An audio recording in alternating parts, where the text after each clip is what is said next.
Hello my quilting friends! Leah Day here with a new video for the Machine Quilting Block Party. Today we're piecing our 5th block of this series. It is a triple tulip block and there are a lot of really tiny pieces in this patchwork block. So let's get started first learning how to piece this one unit at a time.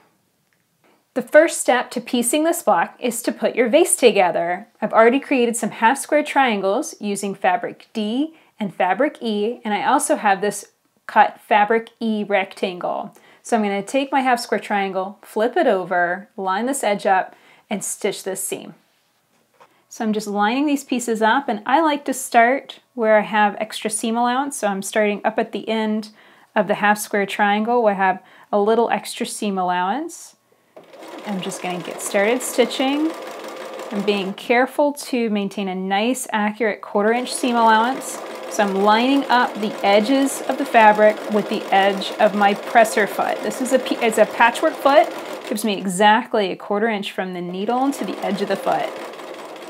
I'm just going to stitch right off, and then I'm going to piece the other half square triangle to the other side. The next step to piecing this block is to piece the stems. And we're going to have 3 sets of stems, 2 side stems, 1 center stem. So the first step is to arrange your pieces like this, and I've already created some half square triangles with fabric C and fabric D, and I've trimmed these down. Make sure to follow the instructions in your pattern for trimming down your half square triangles, or this step really won't work. So make sure to do that. So I've arranged them here with some fabric D rectangles, and the steps to piecing this, you're just going to flip up the half square triangles, and you want to give these a pen so that way when you get to your machine you don't get confused about how they go together. And then I'll also flip that up and pen this rectangle to the top as well. So take all of that to your machine and stitch those seams. And here's what it looks like when you piece it together. So here's one side of the stem and the other side. And you want to make sure to get those half square triangles nicely penned together, because if you flip it around and stuff, it just really won't work. This is not symmetrical that way. You can't just flip it and have it work the opposite side. It doesn't work that way. Okay, so this is the basic step for the side stem. All you're going to do to turn it into one of the side stems is to take your fabric C stem, your rectangle, and you're going to piece these units to either side. So I'm going to flip this over, I'm going to take it to my machine and show you how to stitch this seam. So here at the machine, I'm just making sure these layers are nicely lined up, and they're lined up with the edge of my foot. And then I'm going to watch out for when I hit those seam allowances. I want to make sure that they don't flip over. I also want to make sure that the edges of the fabric stay nicely in line. Well, give yourself permission to stop and tweak things if you need to. That's perfectly fine. That looks great. I'll stitch from there right onto a scrap charger, and then I can piece the opposite side of the leaves to this side of the stem. So I'll grab that piece, double check that it's lined up properly, double check that it looks right more than anything else, that's important. And I like kind of flip it around just to see what's the best angle to run it through the machine. I've got a lot of bulky seam allowances here, but I really like to see my seams, so I think I'm going to piece it this way. Stitch off my scrap a bit, slide the pieces under, and stitch on down. So that's how you piece your side stem unit, and you're going to need 2 of these for this block. You also have 1 center stem unit to create, and this is stitched by creating the leaf shape that we did before with a fabric D rectangle at the top, and then you're going to simply attach 1 more fabric D rectangle to the bottoms of both leaf shapes.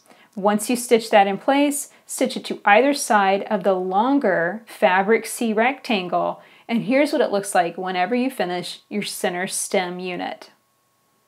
The next unit to piece are your flowers, and you're going to need to create 3 of these. You're going to create some half square triangles with fabric A and fabric D, and arrange it with some fabric A and fabric B squares. So you're going to piece this together into rows, and here's what it looks like. So just 3 rows of 3 units, just like that. Then piece those rows together, matching these seams, and this is what your flower is going to look like. So watch and repeat that 3 times, and now it's time to lay out our block. So here is our block, and you can see all of the pieces and units arranged together, and there are a lot of pieces here even now, so do make sure to lay everything out really neatly like this, and as you piece anything together, return it to this layout so that way everything stays really organized. So the first step is to piece your flowers to the stems. So go through and piece all 3 together. Then you're going to piece the flower to the fabric D rectangle at the top. And make a note, the centermost flower has a slightly smaller fabric D rectangle because that stem is ever so slightly longer. Once you get your flowers pieced together, you're going to connect them together to create the center of your block by piecing them to the long fabric D rectangles.